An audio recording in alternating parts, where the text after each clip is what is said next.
जटायु के भाई हैं संपाति, जो समुद्र के किनारे ही पहाड़ों के बीच में रहते थे। संपाति के पंख जल गए थे, वो उड़ नहीं पाते थे, सूर्य के प्रकाश से पंख जल गया था। संपाति कंदराओं में बैठे बैठे वहीं से कहता है कि आज विधाता ने हमें बड़ा सुंदर पेट भरकर आहार दिया, इन वानरों को खाऊंगा, छक करके पेट भर के खाऊंगा। सारे वानर डर गए। इतने में चर्चा शुरू किए कि ये भी एक गिद्ध है और वो भी एक गिद्ध थे। कौन? जटायु जी। जटायु जी भी एक गिद्ध थे जो राम के काज में अपने शरीर का, अपने प्राण की आहुति कर दिए, और एक ये गिद्ध हैं जो राम के काज में निकला उसको ही खाने चले। सुनते ही संपाति रोने लगे, बोले क्या कह रहे हैं आप, जटायु नहीं रहे। संपाति जटायु भाई भाई हैं, ये दोनों भाई भाई हैं। संपाति जटायु के पिता का नाम अरुण है और मां का नाम पुंजस्थलिका है।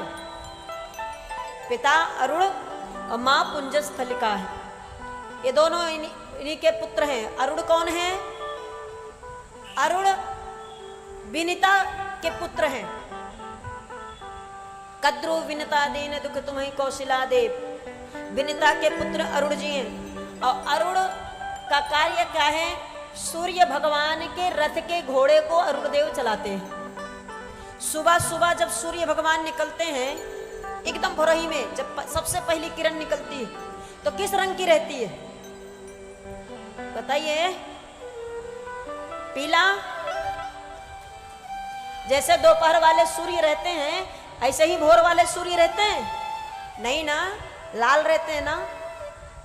और उस समय जब एकदम सबसे पहली किरण सूर्य की जब आती है धरा पर, बड़ा सुंदर लगता है। और अपनी इन आंखों से सूर्य भगवान का दर्शन भी हो सकता है, चाहे सूर्यास्त हो चाहे सूर्योदय हो, दोनों समय पर लाल हो जाते हैं। पूरा आकार में आराम से दर्शन कर सकते हो, और दिन में नहीं ताक सकते हो, आंखें बंद हो जाती। तो ये कारण क्या है जानते हो? कि जो सूर्य दिन भर पीला आग का गोला बना जलता है, वो सुबह शाम लाल लाल क्यों हो जाता है? क्योंकि सूर्य भगवान के रथ को अरुण जी चलाते हैं। और अरुण जी मैया विनिता के संतान हैं, और विनिता जी को संतान बहुत दिन बाद हुआ था। 10, 12, 15 साल बड़ी पूजा पाठ करने के बाद संतान जब प्राप्त हुआ, तो अंडज के रूप में, 2 अंडे के रूप में 2 संतान जन्म लिए विनिता जी को।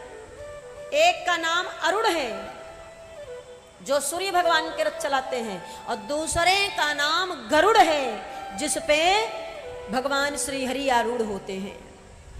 तो मैया को 15-20 साल बाद जब बच्चा हुआ ये अंडे के रूप में, तो मैया को बार बार होवे कितना जल्दी मेरा बच्चा अंडे से बाहर निकल जावे, हम देखने को पा जावे, दुलारने को पा जावे, प्रेम करने को पा जावे। बार बार कहीं से आवे अंडे को छुए, बार बार कहीं से आवे अंडे को छुए। एक ही अंडा बार बार छूती रही, और वो अंडा छूने की वजह से महाराज समय से पहले फूट गया। अंडा समय के पहले, जैसे 4 दिन बाद फूटना था, तो वो पहले ही फूट गया। अब वो पूर्ण विकसित नहीं हुआ, उसका शरीर पूर्ण विकास नहीं हुआ, वो विकलांग पैदा हुए।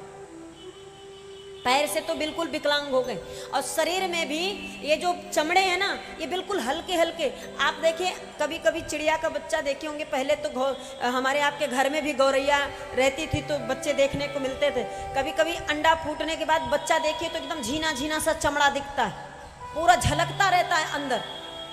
ऐसा ही चमड़ा अरुण देव का है, अभी भी है, क्योंकि वो समय के पहले निकल गए, पूर्ण विकास नहीं हुआ। तो जब सूर्य भगवान का उदय होता है, तो सारथी के रूप में आगे बैठे रहते हैं अरुण देव, और पीछे सूर्य भगवान। सूर्य भगवान का प्रकाश अरुण देव के शरीर से छन कर दिखता है, इसलिए सुबह सुबह लाल दिखता है। जैसे जैसे आगे बढ़ते हैं, वैसे वैसे सूर्य भगवान ऊंचे होते हैं, और तब सूर्य भगवान का प्रकाश पड़ता है। तब वो सूर्य भगवान तेज प्रकाश के साथ, जिन्हें हम देख नहीं सकते, पीले आग के गोले की तरह दिखाई देते हैं। और जब शाम को अस्त होने लगता है, फिर भगवान धीरे धीरे जब और नीचे आए और सामने अरुण आते हैं, तो फिर उनके अरुण के शरीर से छन करके दिखता है, तो वो लाल दिखाई देता है। प्रातः काल जो सूर्य निकलता है, उसे क्या कहते हैं? सूर्य उदय के पहले कुछ और कहा जाता है। जानते हैं क्या कहते हैं? अरुणोदय कहा जाता है। सूर्य उदय के पहले अरुणोदय होता है। अरुणोदय का मतलब अरुण से छनकर आने वाला प्रकाश जो उदय हो रहा हो वो अरुणोदय है। उसके बाद सूर्य उदय होता है। तो उन्हीं अरुण के पुत्र जटायु और संपाति हैं। अरुण जी को एक अप्सरा से प्रेम हुआ जिसका नाम पुंजस्थलिका था, और पुंजस्थलिका और अरुण जी के पुत्र के रूप में जटायु संपाति हुए। अब यही संपाति अंत में जब सुने कि भाई जटायु की मृत्यु हो गई राम काज में, तो समुद्र के किनारे आए और श्रद्धांजलि दिए, और उसके बाद सीता जी का पता भी बताए कि मैं गिद्ध पैनी दृष्टि दूर तक देख सकता हूँ, लेकिन मेरे पंख नहीं है, नहीं तो मैं जा भी सकता था। मेरे पंख जल गए हैं। और जले कैसे? छोटे छोटे थे संपाति और जटायु, संपाति जटायु छोटे छोटे थे। दोनों भैया में शर्त लगी कौन सबसे ऊंचा उड़ सकता है, और इतना उड़े कि जटायु जी को जब सूर्य का ताप लगा तो वो धीरे से नीचे आने लगे और बुलाए भैया तुम आ जाओ, इससे ऊंचे जाएंगे तो जल जाएंगे। लेकिन संपाति को बल का अहंकार था, थोड़ा और ऊंचे गए और सूर्य भगवान के तेज से पंख जल गए, इसलिए वो उड़ नहीं सकते।